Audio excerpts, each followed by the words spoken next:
On my wedding day, just moments before I walked down the aisle, my sister Serafina cornered me. In front of my parents, she sneered, "Wearing that general's uniform? Trying to prove you're not woman enough for a dress?" She didn't know my real family was waiting outside, all 500 of them. My name is General Tenna Floyd. On my wedding day, I stood before a full-length mirror, not in silk or lace, but in the deep, midnight wool of my Marine Corps dress blues. Here, in the hushed, wood-paneled quiet of the preparatory room at the Quantico Chapel, the uniform felt like a second skin. On my shoulders, 4 silver stars gleamed, a familiar, reassuring weight. Each star was a decade of my life, a promise kept, a battle won, a life I couldn't save. This wasn't just a uniform, it was a sworn oath woven from fabric and metal, the very map of my soul. Beyond the heavy oak doors, 500 guests were waiting.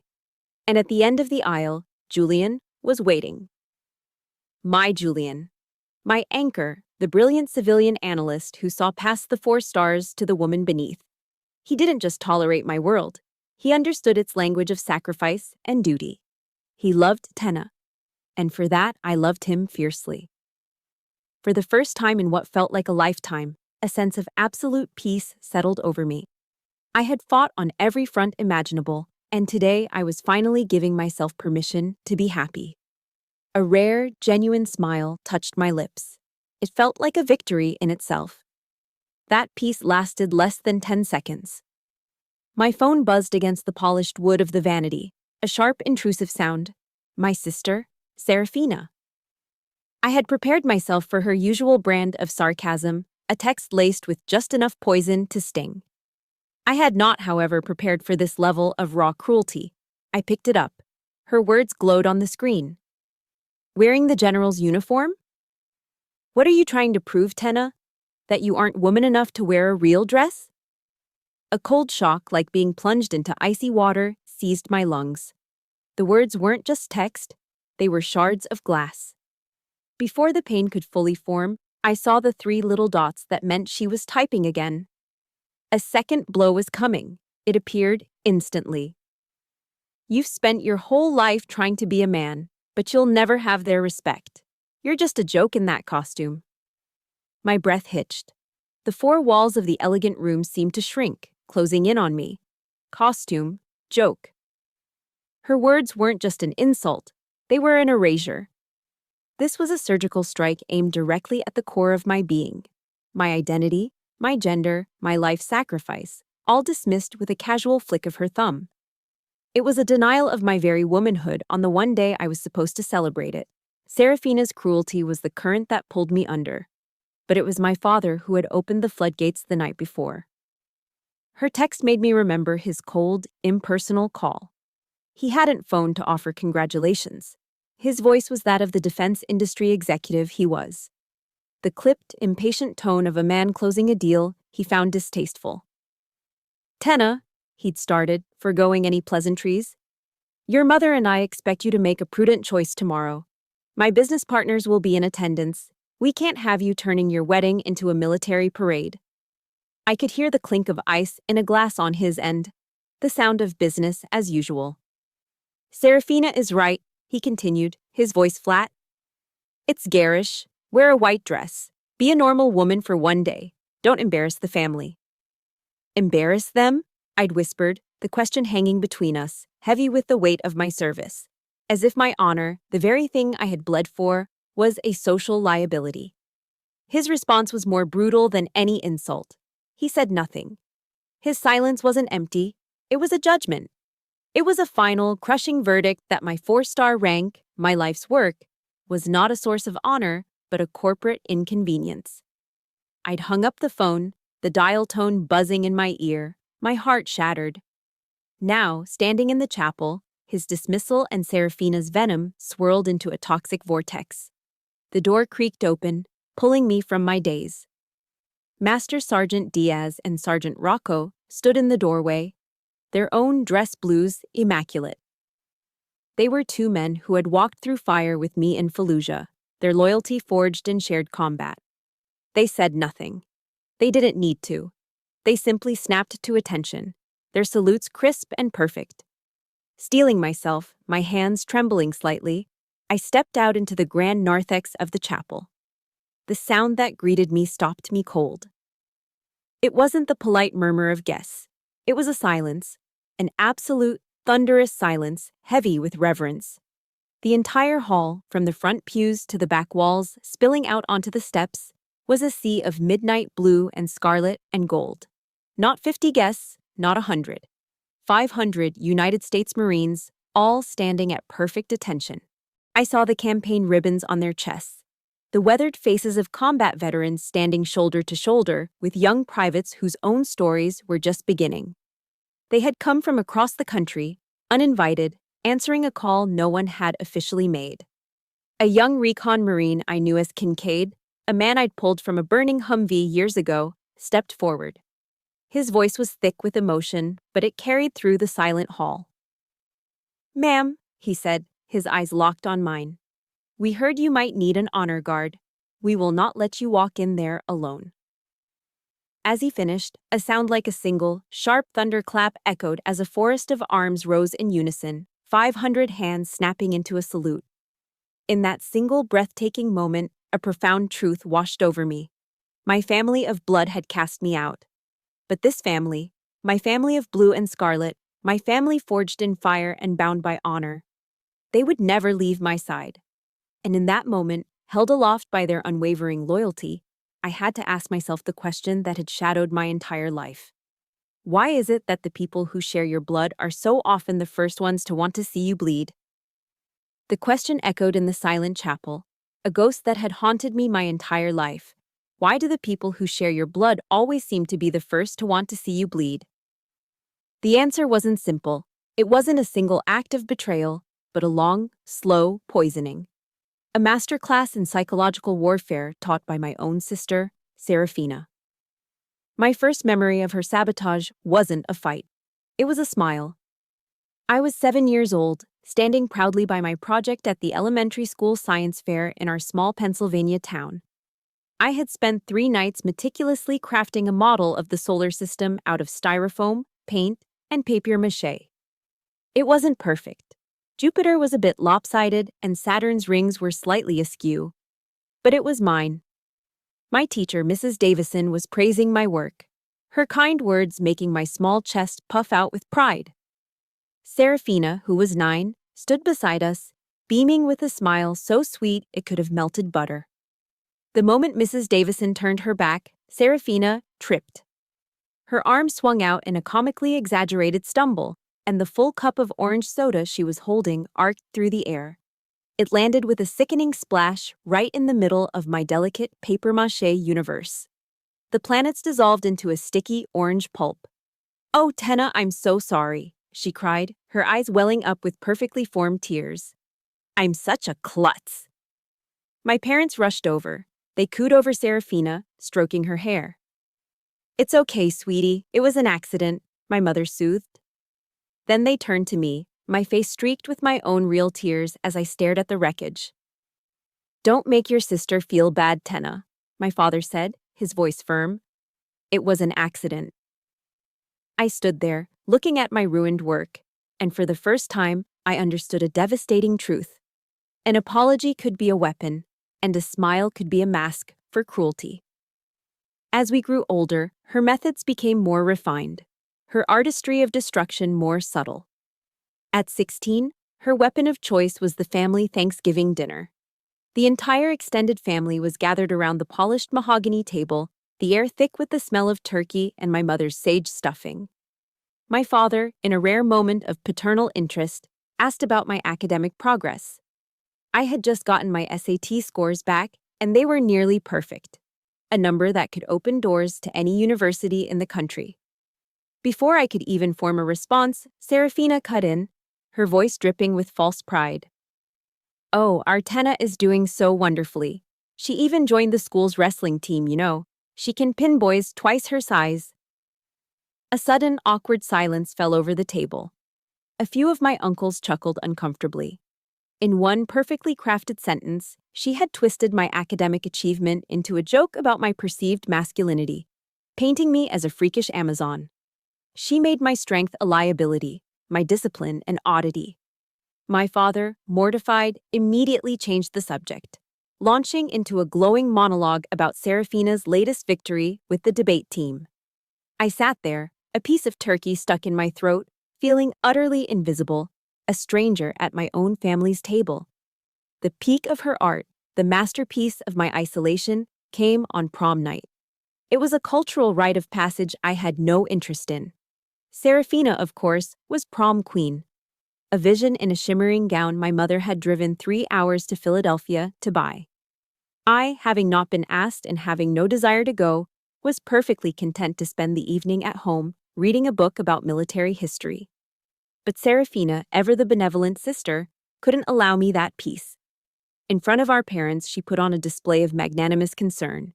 "Oh, maybe Tenna should come along anyway," she suggested, her smile radiating false kindness. "She could help the teacher's chaperone. She's so good at giving orders, after all, right?" The words, wrapped in that sweet smile, were a public execution. It was a declaration that I didn't belong with the other kids, that my natural place was on the sidelines, a rigid, joyless authority figure.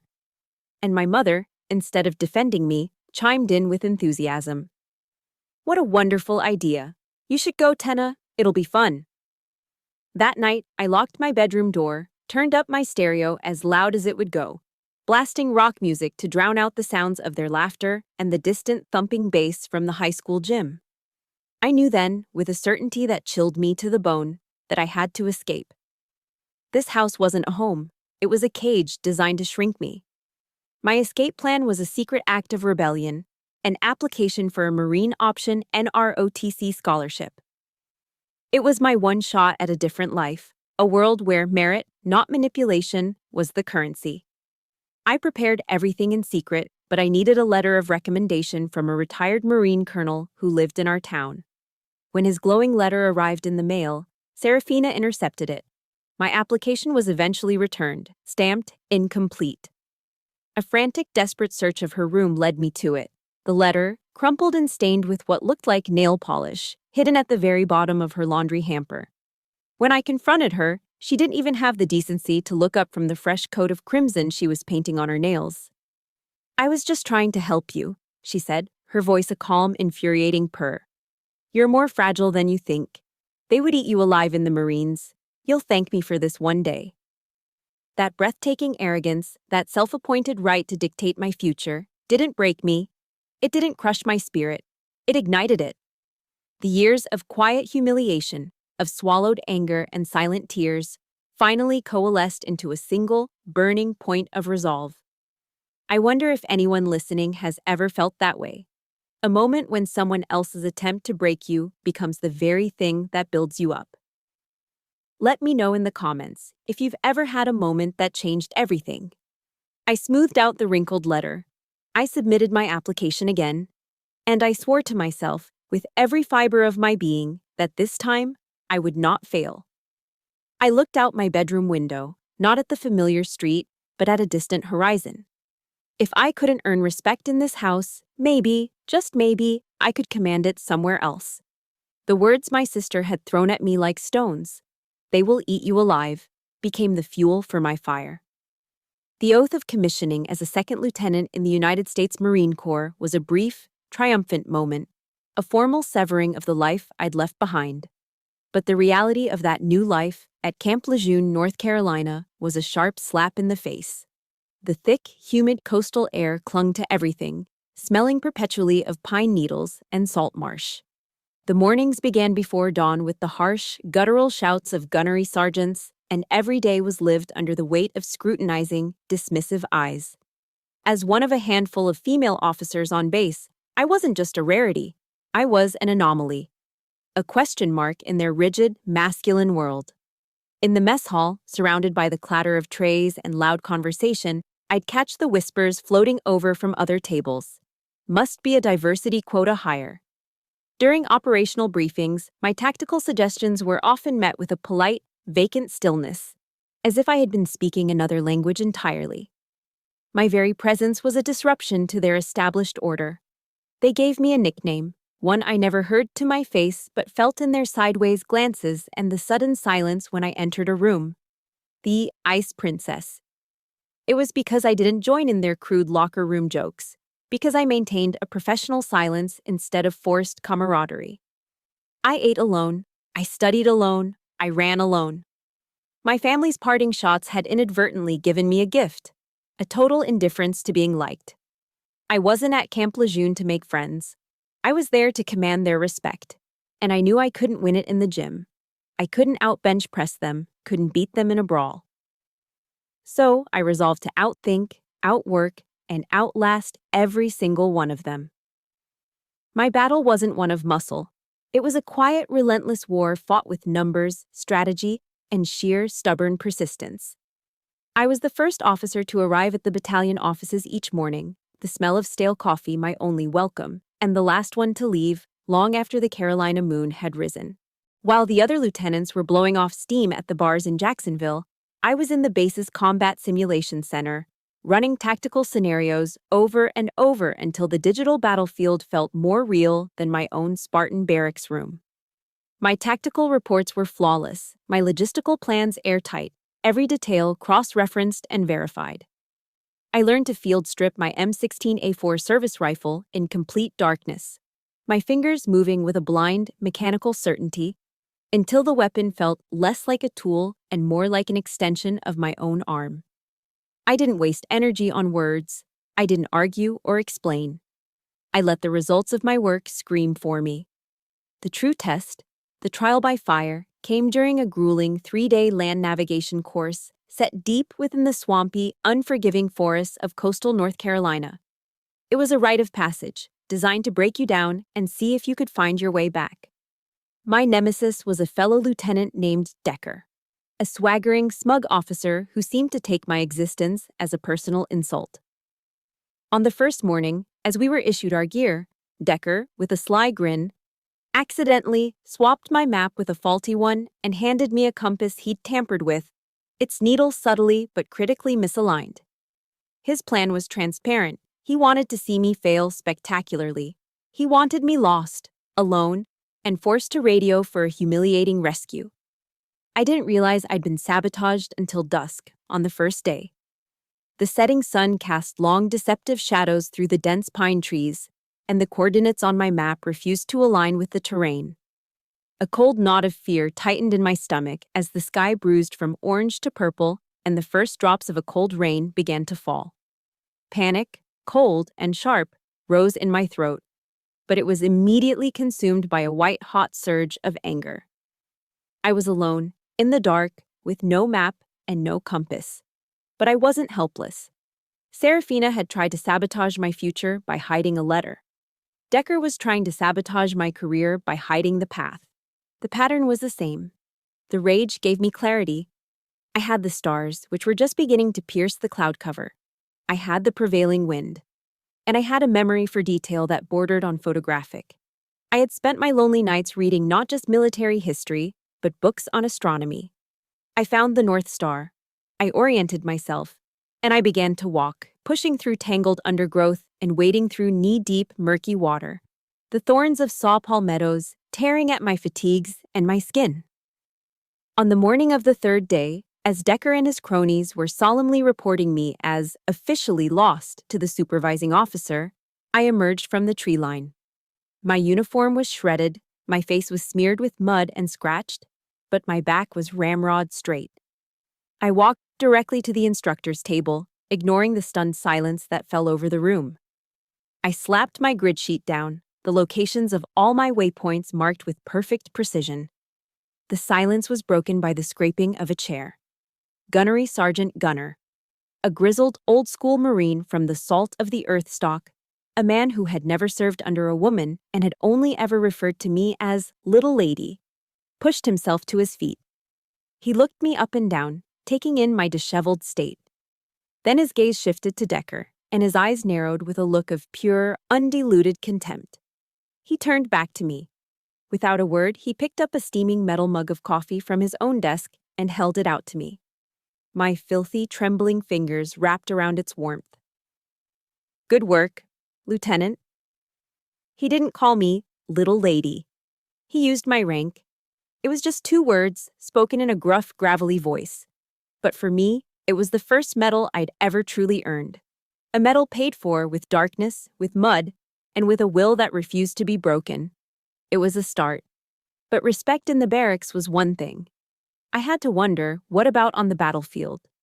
The respect I earned in the pine forests of North Carolina was just a prelude. The battlefield has a way of stripping away all pretense, of testing respect not with words, but with blood. My test came in Anbar Province, Iraq. By then, I was a captain, working as a staff officer at a forward operating base. The air there was a permanent cocktail of diesel fumes, gunpowder, and fine desert sand that got into everything. Your food, your lungs, your soul. My job was planning, logistics, staring at maps in an air-conditioned container while others went outside the wire. It was safe. It was my duty. And I hated it. The call came over the radio network like a lightning strike, a burst of static and panicked voices that cut through the mundane hum of the operations center. A V-22 Osprey carrying a force recon team had been shot down on the outskirts of Fallujah. The survivors were pinned down, surrounded, taking heavy fire. A quick reaction force was being scrambled immediately. Everyone knew what it was, a suicide mission into the city's meat grinder. I could have stayed. I should have stayed. My job was here, coordinating support. But I looked at the digital map on the screen, at the flashing red icon indicating the crash site. I saw the roster of the Marines on that Osprey. I knew their names. I had planned their mission. I had sent them there. A cold, heavy sense of responsibility washed over me. It wasn't guilt, it was ownership. I grabbed my rifle, slapped on my helmet, and ran out into the blinding Iraqi sun. I jumped onto the last Humvee in the rescue convoy, ignoring the shocked look on the face of the platoon commander. There was no time to argue. We plunged into the city. Fallujah wasn't a city, it was a maze of death. Narrow, dusty alleyways turned into kill zones without warning. The air filled with the constant, high-pitched buzz of bullets, like a swarm of angry hornets. The crack of sniper fire echoed off the concrete buildings, making it impossible to tell where it was coming from. Then, the lead Humvee in our column was hit by an RPG. The world erupted in a deafening roar of fire and shrapnel. The convoy ground to a halt, a sitting duck in the middle of the street. Panic began to ripple through our radio net. I could hear it in the clipped, frantic voices. I could hear the desperate calls from the pinned-down recon team. Then I heard the voice of Sergeant Rocco, normally the calmest, most unflappable Marine I knew. It was trembling. "We're taking fire from all sides. We can't hold this position." In that moment, something inside me shifted. I was no longer a staff officer. I was no longer the ice princess. I was a Marine. I keyed the command channel, and my own voice boomed through the radio. A cold, clear growl that cut through the chaos. "All call signs, this is Valkyrie. Establish a 360-degree perimeter. Now!" Gun trucks, suppressive fire on those second-story windows. "Rocco, give me a sit rep on your casualties." My voice didn't betray a hint of the fear coiling in my own gut. That calculated calm, that assertion of control, pulled them back from the brink of chaos. It gave them a direction. Through the dust and smoke, I saw him. Master Sergeant Diaz, his leg bleeding badly, was trying to drag an unconscious Marine from the burning wreck of the lead Humvee. Enemy fire was converging on their position, kicking up plumes of dirt all around them. He was going to die there. There was no thought process, no weighing of options. A line from a Sunday school lesson my mother used to read aloud flashed through my mind. "Greater love has no one than this, to lay down one's life for one's friends." I was out of the Humvee and sprinting before I even registered the decision. The ground around me erupted as bullets stitched a path toward me. A piece of shrapnel, hot and angry, slammed into my shoulder. The force of it nearly knocked me off my feet, and a searing pain shot down my arm. But I saw the look in Diaz's eyes, the desperation of a good man trying to do the impossible. I gritted my teeth against the pain, reached them, and together we hauled the unconscious Marine behind the cover of a low wall just seconds before the Humvee's fuel tank exploded in a massive fireball. As I collapsed against the wall, gasping for breath, I felt a pair of eyes on me. From a rooftop across the street, providing cover fire, Sergeant Rocco had seen the whole thing. I woke up stateside, in the sterile, white world of Walter Reed. The pain in my shoulder was a dull, constant throb, a reminder of the fight. But it was nothing compared to the quiet in the ward. The other wounded Marines in the room, men with injuries far worse than mine, no longer looked past me. The whispers were gone. The dismissive glances had been replaced by something else, something I hadn't seen before, a quiet, solemn respect. A few days later, Sergeant Rocco, a fresh scar tracing a line across his cheek, walked into my room. He didn't say much. He just placed a cold can of Coke on my bedside table, the red and white of the can a stark contrast to the drab hospital sheets. "Thanks, ma'am," he said, the word ma'am sounding different than it ever had before. It wasn't just a formal address. It was an acknowledgement. Later, I started hearing it. A new name, spoken in hushed but appreciative tones by the nurses, by other Marines who came to visit. It wasn't Ice Princess. They called me Ironclad. Ironclad. A name born of fire and smoke and a split-second decision in a dusty street in Fallujah. That name, given to me by the men I had fought alongside, became my true identity. It was more precious than any medal, more valuable than any star on my shoulder. It was a name I had truly earned. The weeks I spent at Walter Reed National Military Medical Center were a strange paradox of pain and peace. My shoulder ached with a deep, grinding throb, a constant reminder of the shrapnel still embedded near the bone. But for the first time in months, I slept in a real bed, under clean sheets, without the fear of a mortar attack waking me. The sterile, quiet halls of the hospital became a sanctuary. The other Marines in the ward, men carrying scars far more grievous than my own, no longer looked through me. The ranks and formalities dissolved, replaced by a shared, unspoken understanding. We were a brotherhood of the broken, sharing silent nods over morning coffee, trading stories of physical therapy nightmares, and finding comfort in the quiet company of those who knew the cost of war without needing to say a word.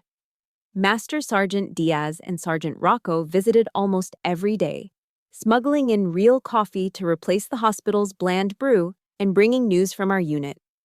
In that sterile space, surrounded by my chosen family, I felt a sense of belonging I had never known in my own home. I was naive. I let myself believe that perhaps the hardest war, the one against my own family, had been left behind in the dusty alleys of Fallujah. That fragile peace was shattered on a Tuesday afternoon. A nurse, trying to bring some cheer to the common room, switched on the television to a major news network. And there she was. My sister, Serafini, was on screen, interviewed in prime time. She sat poised and elegant in a designer dress, her face a mask of thoughtful concern as she spoke to a famous host about the burdens of war and the hidden strength of women in conflict. Then, a massive, full-screen graphic appeared behind her. It was a photo of me, taken in the immediate aftermath of the firefight. But the image had been artfully cropped. My captain's bars were gone.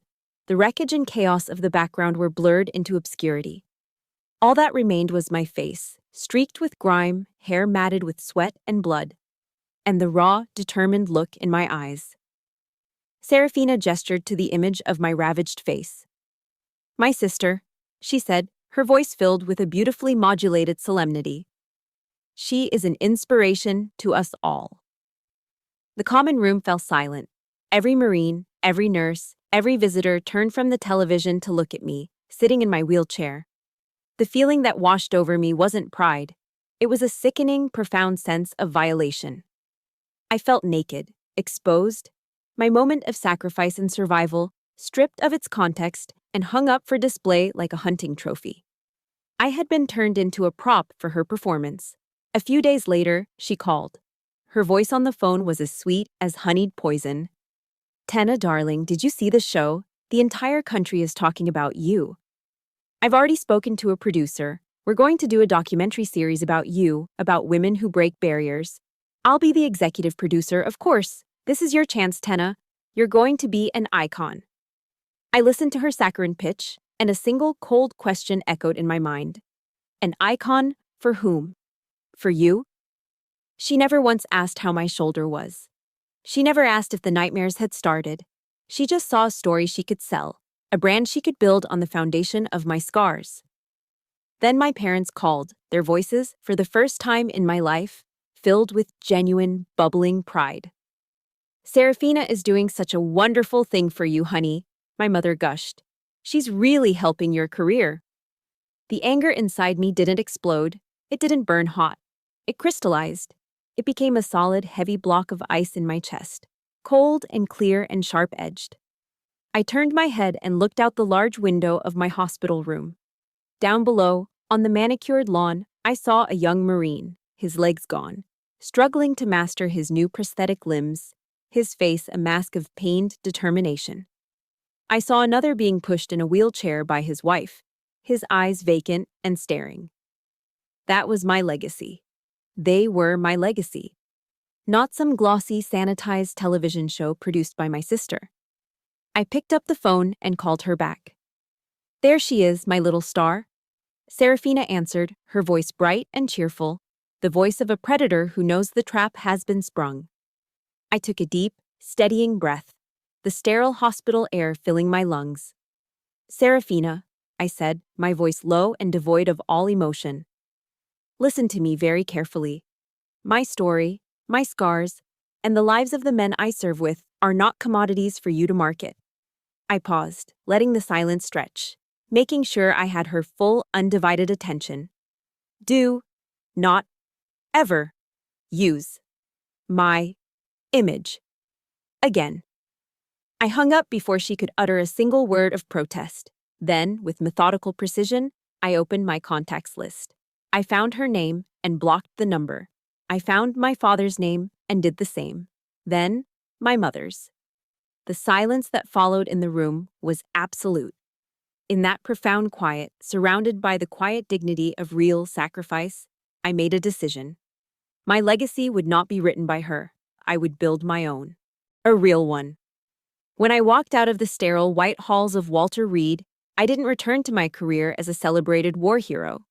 I returned with a new, unwritten mission, one forged in the fire of my family's betrayal. The words of my fiancé, Julian, had become my new compass, a quiet directive that cut through the noise of my anger. Don't just react to her, Tenna, he'd said, his voice calm and steady. Build something she can never touch. So I did.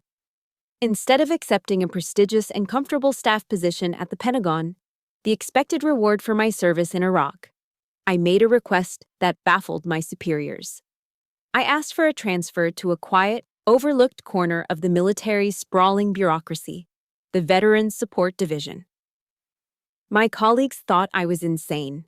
It was seen as a career dead end, a voluntary step off the fast track to further promotion.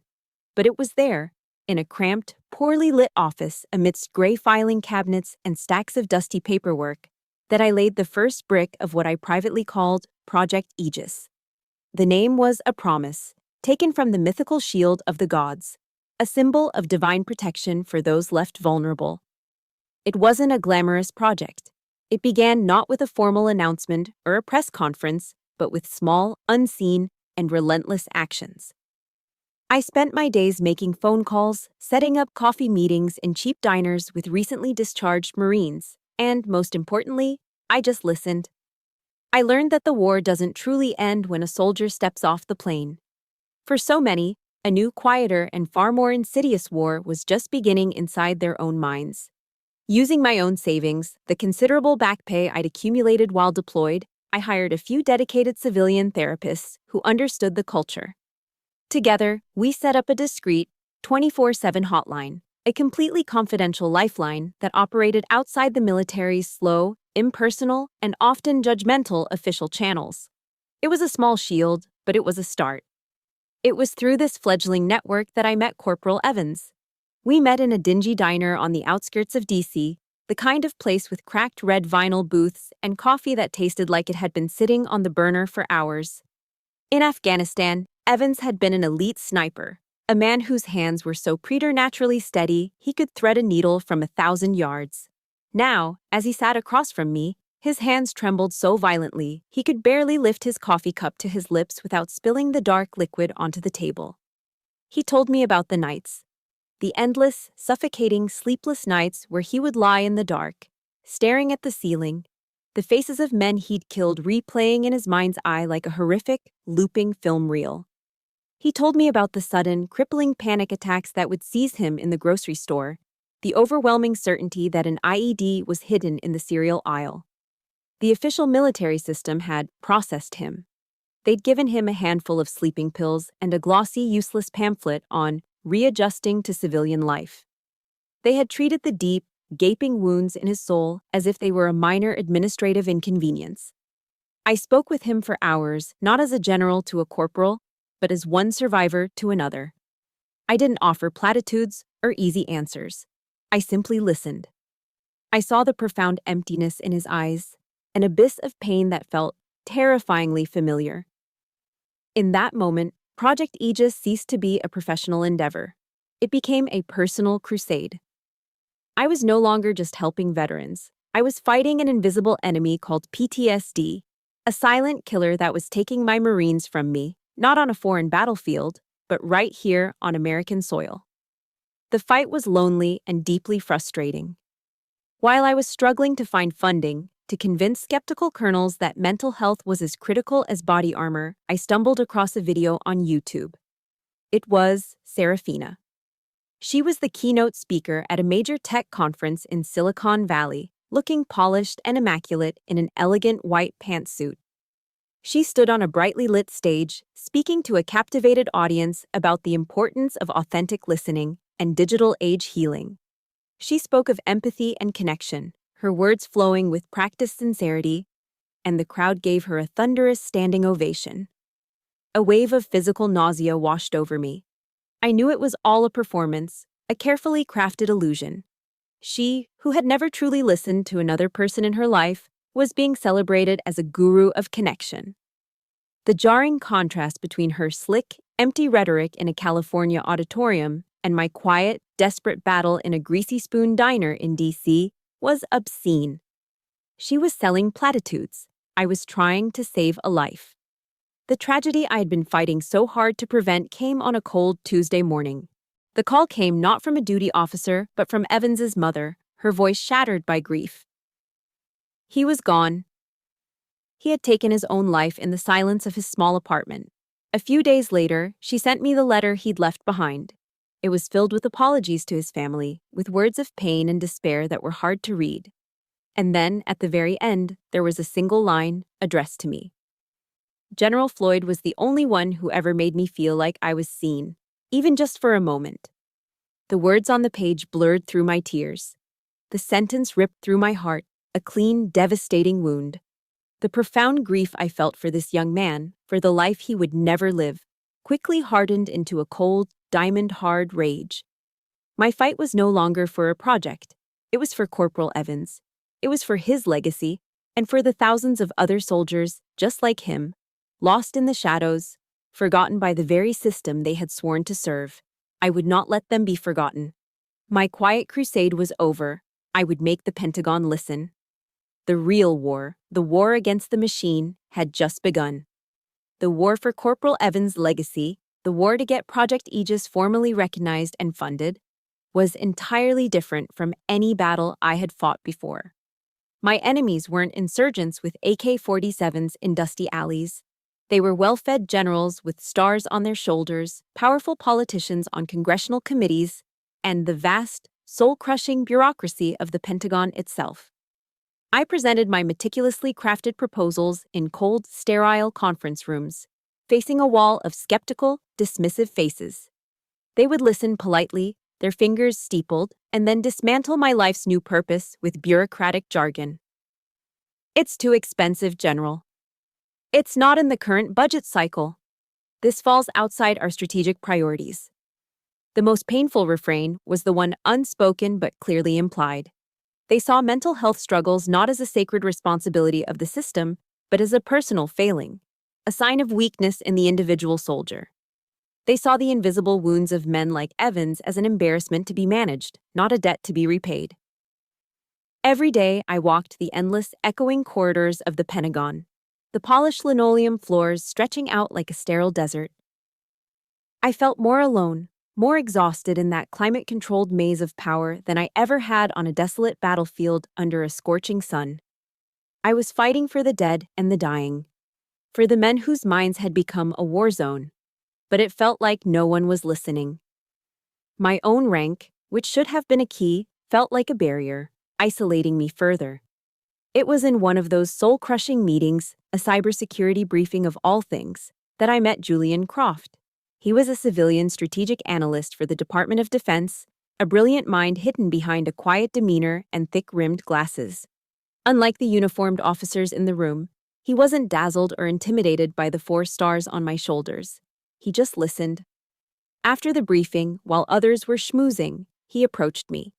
He didn't offer empty platitudes or condolences for my cause. He asked questions. Sharp, incisive questions about logistics, about data architecture for the hotline, about metrics for measuring efficacy. For the first time, someone looked at Project Aegis not as a charitable pet project, but as what it was: a full-scale military campaign against a deeply entrenched enemy. He saw the strategic value, the operational necessity. We started having lunch together in the Pentagon's crowded cafeteria, our conversations a strange mix of military acronyms and analytical frameworks. But beneath the technical jargon, a deeper connection was forming, a mutual respect between 2 minds that saw the world in similar, structured ways. Julian became my sanctuary, my secure rear echelon base in a protracted war. He was the one I could vent to after another soul-destroying meeting, the one who would listen to my frustrations without judgment. He didn't just offer comfort, he offered strategy. He would take my arguments, help me refine them, find the logical fallacies in my opponent's reasoning, and hand me back my own ideas, sharper and stronger than before. One evening, I was slumped on the sofa in my small Arlington apartment, utterly defeated after a particularly brutal day. He didn't say a word. He just sat down beside me, handed me a mug of hot tea, and said quietly, "Attrition warfare is a valid strategy, General. Just keep showing up. They'll break before you do." Our love didn't blossom from flowers or fancy dinners. It was built in the trenches of shared battles, forged in the fires of intellectual respect. He proposed to me one Tuesday night in the most wonderfully unceremonious way imaginable. We were in our kitchen, making pasta together, the air filled with the smell of garlic and basil. He paused, a wooden spoon in his hand, and looked at me with that calm, steady gaze I'd come to rely on. "Should we make this official?" he asked, as if suggesting we buy a new piece of furniture. It was the most romantic thing I had ever heard. I said yes without a single moment of hesitation. When the news of our engagement was announced, Serafina launched her next, most public attack. It was more cruel than any private text message because it was designed for an audience. She posted on her public Twitter feed. The picture was a slick, provocative image, a pair of muddy, worn-out combat boots placed right next to a pristine, elegant slice of wedding cake. Her caption dripped with venom, disguised as wit. "When you marry the man or the military. Congrats to my commanding little sister on her engagement." She finished the post with a label, a cruel, searchable term meant to define me and invite public ridicule: commanding bride. The phrase and the post went viral. It was picked up by gossip blogs and right-wing commentators, spawning a wave of mockery about the dictator bride, the G.I. Jane wedding. Memes appeared. My private joy was twisted into a public spectacle, a caricature of an aggressive, unfeminine woman who couldn't separate her job from her life. I stared at my phone, a cold, sickening rage making my hands tremble. She had taken my happiness, the one pure and simple thing I'd built for myself, and turned it into a weapon against me for public amusement. The humiliation was overwhelming. But as I sat there, reeling from the blow, I remembered Julian's words. I remembered the faces of the men in my unit, and I realized something profound. This time, I wasn't alone. Serafina's tweet ignited a firestorm, just as she'd intended. But the fire didn't burn me. It forged an army at my back. For a few agonizing hours, the mockery she had curated with her cruel, commanding bride label festered online, a digital stain I felt personally. But then something incredible, something powerful, began to happen. A counter-offensive, launched not from a command center, but from the living rooms, offices, and hearts of the American military community. Military spouses, grizzled veterans, and active duty soldiers I had never met took her label and claimed it as their own. They turned her insult into a rallying cry. The hashtag General Bride started trending on Twitter, followed by Botsi Dress Blue Wedding and Ironclad's Honor. Photos flooded social media. Women in uniform on their wedding days, their faces beaming with pride. Men standing proudly by their servicewomen partners, their salutes sharp and respectful. My official Pentagon email was inundated with hundreds of messages, not just from Marines I knew, but from soldiers, sailors, and airmen from every corner of the country, all with the same unwavering message: we stand with you. They offered to fly in on their own dime to stand guard at my wedding. The uniform, the very symbol Serafina had tried to weaponize as a mark of shame, had become my flag, a banner under which all the respect I had bled for was now gathering into an undeniable force. My only public response to the storm was a single, defiant act of quiet dignity. I posted a clean, simple photo of my dress blue uniform, hung and ready, on my private Instagram account. The caption was 7 carefully chosen words. This is what honor looks like. The day of my wedding arrived, a crisp, brilliant autumn day in Virginia. The historic chapel at Quantico was packed to the rafters, not with my father's business partners or Serafina's media friends, but with a tidal wave of uniformed service members. It wasn't 50, it was 500. 500 men and women in their immaculate dress uniforms, a breathtaking sea of midnight blue and scarlet and gold. They filled every pew, stood shoulder to shoulder in the aisles, and spilled out into the narthex, their presence a silent, powerful testament. They had come on their own, no invitations required. From my hiding place in the preparatory room, I peeked through a crack in the door. I saw my parents and Serafina in the front pew, the space reserved for family. They looked small, fragile, and utterly out of place, 3 drab sparrows lost in a magnificent forest of eagles. They were islands of civilian clothing in a vast ocean of military honor. I could see the visible shock on Serafina's face, her perfect, media-trained composure finally cracking. Her skin, usually glowing, was pale. Her eyes were wide with a disbelief that bordered on panic. She had intended for me to be the spectacle, the joke. Instead, she had become a front-row spectator to a stunning display of my power. A power she could never understand because it wasn't given or inherited. It was earned. I stood behind the massive oak doors, my heart hammering against my ribs, not with fear, but with a profound, surging anticipation. This was no longer just a wedding. It was a declaration. When the moment came, the chapel doors swung open. But there was no gentle swelling melody from the pipe organ. Instead, the air was split by a sound far more sacred to my ears. A single, powerful, unified roar from 500 throats. A sound that shook the very foundations of the old chapel. A sound of absolute respect. General, on deck! Instantly, as one, the entire congregation rose. It wasn't a shuffling, polite gesture. It was a single, fluid movement. A forest of bodies snapping to the position of attention.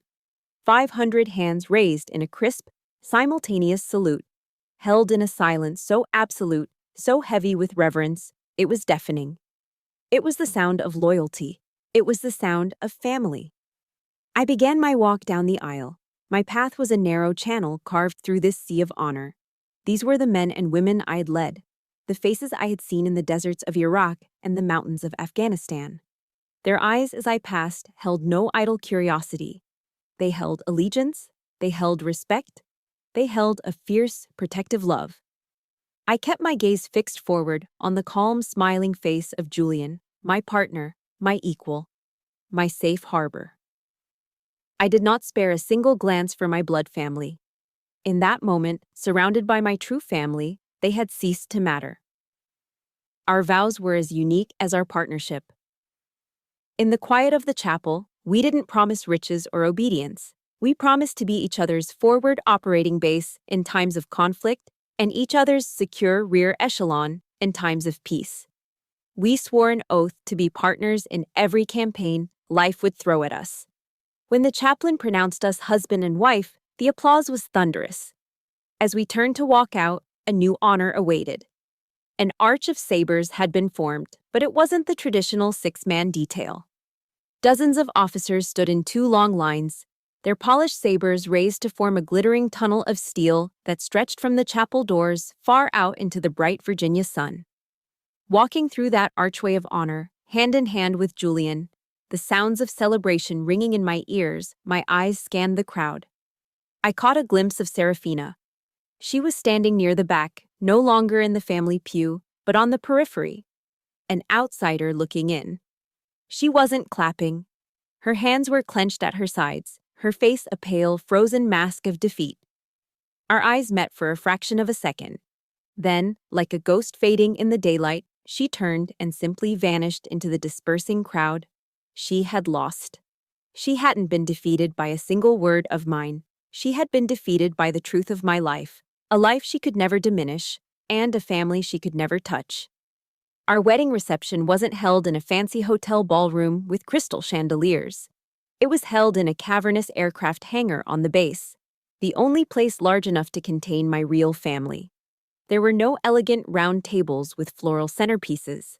Instead, long, simple folding tables were lined up in rows, and coolers filled with ice and beer were stationed every few yards. The air was loud, not with a string quartet, but with booming laughter, with war stories being retold, with the vibrant, chaotic energy of people who had lived life at its most extreme. Marines came up to me and Julian all evening, but not for formal congratulations. They came to share a piece of their lives with me. Master Sergeant Diaz, the man I'd pulled from the burning Humvee, grasped my hand in both of his grip firm. "Thank you for being at my wife's funeral last year, ma'am," he said, his voice thick. "You flew halfway around the world. I'll never forget that." A young female pilot, no older than 25, told me that my story was the reason she had found the courage to join the Marine Corps aviation program. This wasn't a wedding reception. It was a living testament to my true legacy, one built not on grand titles, but on 1,000 small, unseen acts of leadership and loyalty. Later that night, long after the last beer had been drunk and the hangar had fallen silent, Julian and I were in our hotel suite. The adrenaline of the day had faded, and in its place, I didn't feel the triumphant thrill of victory I had expected. Instead, I felt a strange, hollow emptiness. The lifelong war with Serafina was finally over, and its conclusion had left a profound silence in my soul, like the ringing in your ears after a loud explosion ceases. It was the quiet of an empty battlefield. Julian, of course, saw it immediately. He came and sat beside me on the edge of the bed, not saying anything, just taking my hand in his. His presence was a silent anchor in the swirling sea of my emotions. "I feel empty," I admitted, the words barely a whisper. He nodded, his gaze full of understanding. "Every war has an aftermath, Tenna," he said softly. "You've been conditioned to fight for so long. Now, you have to learn how to live in the peace you've won." His words were simple, but they cut to the heart of it. I had won. But victory had also come with a loss. The loss of a sister, even a toxic one. The final, definitive death of a hope I hadn't even realized I was still clinging to. A quiet, aching sadness settled over me, not for the woman Serafina was, but for the little girl inside me who had once, a long time ago, desperately wanted a real sister to share her secrets with. My parents had slipped away right after the ceremony, without so much as a goodbye. Their departure was less of a surprise and more of a quiet confirmation of what I already knew. The next morning, I sat alone by the window, watching the calm gray waters of the Potomac River flow steadily toward the sea. I took out my phone and opened my contacts list. I scrolled to their names, father and mother. I had kept their numbers for years, through every deployment, through every silent holiday, holding onto a microscopic sliver of hope that one day they might call just to say they were proud. But that day would never come. Their actions at my wedding were the final proof. I took a deep breath, a long, slow exhale that felt like I was releasing decades of pent-up waiting. Then, I performed a small symbolic ritual of liberation. I deleted their numbers. There was no anger, no hatred, just a quiet, serene acceptance. It was time to stop waiting for something that would never arrive. It was time to write the final chapters of my story, untethered from their approval. Just as I pressed delete on my mother's contact, an email notification pinged on my screen. My heart clenched. The subject line was a single, jarring word. Serafina. I braced myself for another attack, another volley of vitriol. My thumb hovered over the delete button, but a morbid curiosity made me open it. The email was not what I expected. There was no sarcasm, no manipulation. It was short, cold, and shockingly honest. It read, "Yesterday, Father told me I embarrassed him. For the first time in my life, I saw that he was wrong. They didn't stand up for the stars on your shoulders, Tenna. They stood up because you stood up for them. We don't salute blood. We salute truth." That was it. It wasn't an apology. It was a concession. It was a truce declared on the battlefield of our lifelong war. It wasn't an act of love, but it was, in its own strange way, an act of respect. For the first time, Serafina had seen me, not through the distorted lens of her own jealousy, but for what I actually was. She had seen the truth. And that, in the quiet of my hotel room, with the river flowing endlessly outside, was the closure I never knew I needed. Years passed. The wars in Iraq and Afghanistan faded from the headlines, replaced by new conflicts and new challenges. I now stood in my office on the E-ring of the Pentagon, a place that had once been my personal battlefield of bureaucracy. From my window, I had a clear view of the Washington Monument, a stark, white needle piercing the sky. The office was no longer a place of struggle. It was my command center. Project Aegis was no longer a fledgling side project funded by my savings. It had become a fully institutionalized, multi-million-dollar program, a mandatory policy across all branches of the armed forces. It had saved thousands of lives, not with bullets, but with counseling, with compassion. With the simple, revolutionary act of seeing a warrior's invisible wounds and treating them with honor. I no longer had to fight for a seat at the table in these conference rooms. Now, I was the one who chaired the meetings, implementing the kind of ethical, empathetic leadership reforms I had spent my entire career fighting for. The work was still immense, the battles were still there, but they were now battles of my own choosing. I looked out at the monument, and for the first time, I felt a deep, unshakable peace. A peace not given to me, but built by my own hands. One spring afternoon, I was invited to be the guest speaker at the United States Naval Academy in Annapolis, Maryland. Standing before thousands of bright-eyed midshipmen, the future leaders of the Navy and Marine Corps, I didn't speak of tactics or strategy. I didn't recount tales of battle. I spoke about the true cost of leadership, about the profound sacred responsibility a commander has for the mental and spiritual well-being of their troops. I spoke about Corporal Evans. I told them that the bravest thing a leader can do is not to charge into fire, but to create a space where their people feel safe enough to admit they are hurting. When I finished, the entire hall rose to their feet in a wave of applause that felt like a validation of my life's work. As my eyes scanned the vast audience, they landed on a familiar face in the guest section. It was Serafina. She was no longer the smug, perfectly polished media star. She looked older, her face softer, stripped of its usual armor of irony. She too was standing, and she was clapping. Our eyes met across the crowded hall for a long moment. No words were exchanged, none were needed. It wasn't forgiveness, it was something more honest. It was respect. A respect that had been paid for with a lifetime of pain and persistence.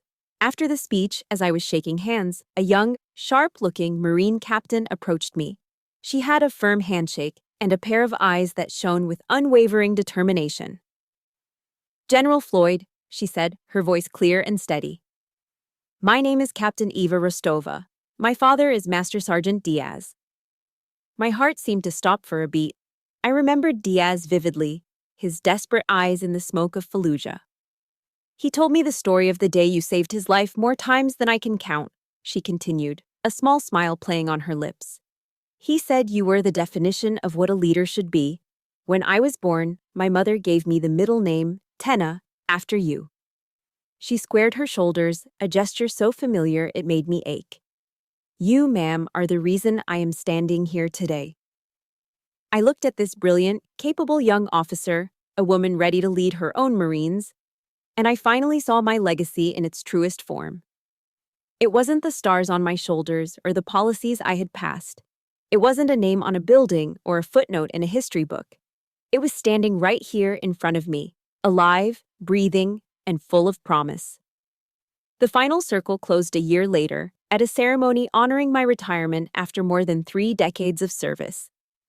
As the formal event wound down, a man I hadn't spoken to in years approached me through the crowd. He was older now, his back slightly stooped, the formidable presence I remembered, softened by age. It was my father. Tenna, he said, his voice thick and trembling slightly. I was wrong. He looked down at his hands, then back up at me, his eyes filled with a lifetime of unspoken regret. I was so blind, so focused on the superficial things, on appearances, that I couldn't see the diamond right in front of me. He took a shaky breath. I am so proud of you. He reached out and pulled me into an awkward, unpracticed, but profoundly sincere hug. It was the hug I'd been waiting for since I was a little girl. In that moment, the last of the ice in my own heart finally melted. The cycle of hurt was over. That night, sitting quietly beside Julian, I found myself thinking back to Serafina's email from all those years ago. I remembered the final, stark line, "We don't salute blood. We salute truth." I smiled, a real, peaceful smile. She had been right. My life had been a long, brutal, and beautiful campaign to prove that very point. And I realized then that the sweetest revenge, the most profound victory, wasn't about winning at all. It was about truth. It was about forgiveness. And it was about the quiet, unshakable strength you find in standing tall in your own honor, showing others that they can do the same. My journey taught me one profound lesson. You are the sole author of your own honor. The voices from your past or your present that try to diminish you can be loud. But the truth of who you are, forged in your own fires, is always louder. This story is my truth. But I know I'm not alone in fighting these battles. So many of us have had to build our own chosen families and define our own success against the odds. If you believe in the power of stories that give strength to the resilient, I invite you to become part of our community here at Chosen Revenge. Please like this story if it touched you, and subscribe so you never miss another chapter in our shared journey. Thank you for listening.